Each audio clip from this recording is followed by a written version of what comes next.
কিবা এটা পাবলৈ হলে কিবা এটা ক্ষতি কৰিবই লাগিব। বন্ধু বান্ধৱীসকল, সঠিক নিয়মত মহাদেৱক কেনেদৰে পুজিলে আমি নিজৰ সফলতা অৰ্জন কৰিম, আমি এই ভিডিঅ'টোত জানিম। গতিকে ভিডিঅ'টো একেবাৰে শেষলৈকে চাই থাকিব। সোনকালে সন্তুষ্ট হোৱা দেৱে হ'ল মহাদিদেৱ।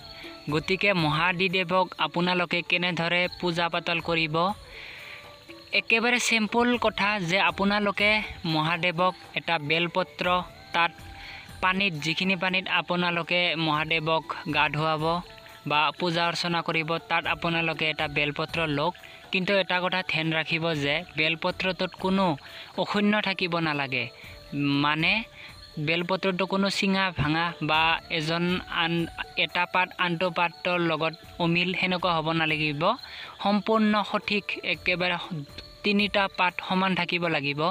আৰু লগতে সোমবাৰ দিনা ৰাতিপুৱাই আপোনালোকে মহাদেৱৰ লিংগত যায় বা গছ এডালতে যায় ওম নমঃ শিৱায় কৈ সেই বেলপত্ৰটো তাত যায় অৰ্পণ কৰিব। চাব আপোনালোকে মনত যি যি ভাবি আছে সকলোবোৰ পূৰণ কৰিব মোৰ এই মহাদিদেৱে।